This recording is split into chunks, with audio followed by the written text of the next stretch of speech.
আসসালামু আলাইকুম। আজকের ভিডিওতে আমি দেখাবো কিভাবে একটা ইউটিউব চ্যানেল প্রফেশনালভাবে ক্রিয়েট করতে হয় এবং সেটাকে খুব সুন্দরভাবে আমরা অপটিমাইজ করতে পারি। এই ভিডিওটা আমরা সম্পূর্ণ দেখাবো। তো এখানে চলে আসার পর এখানে নাম আছে, আমি আমার নামটা দিয়ে দেবো। এখানে নিচে এরকমই থাকবে। তো এখান থেকে আমরা এই যে ক্রিয়েট অপশন দেবো, ক্রিয়েট অপশনে এখানে আমরা ক্লিক করব। এখানে ক্লিক করার পর এই যে আমরা দেখব কাস্টমাইজ চ্যানেল, এখানে আমরা ক্লিক করে নেব। নেওয়ার পর এখান থেকে এই যে আবার ক্লিক অপশন, এখানে আমরা ক্লিক করে নেব। নেওয়ার পর দেন এখানে ব্যানার, প্রোফাইল, তারপর হচ্ছে ডেসক্রিপশন। তো এখানে আমি একটা ডেসক্রিপশন নিয়ে নেব।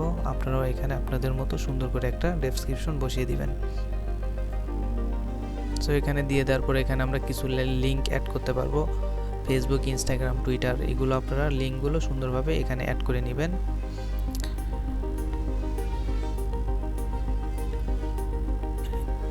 অ্যাড করে নেওয়ার পর এখানে আমরা একটা জিমেল দিয়ে দেবো। জিমেল দেওয়ার পর এখান থেকে হচ্ছে আমরা উপরে হচ্ছে আমরা ব্যানার একটা দিব। ব্যানার এখানে আমরা দিয়ে দেবো একটা। তারপর এখান থেকে প্রোফাইলে আমরা দিব একটা, প্রোফাইল দিয়ে দেবো। দেন তারপরে এখান থেকে আমরা পাবলিশ করতে পারবো। ভিডিওটা অবশ্যই ভালো লাগলে লাইক, কমেন্ট, শেয়ার করে আমাদের পাশে থাকবেন।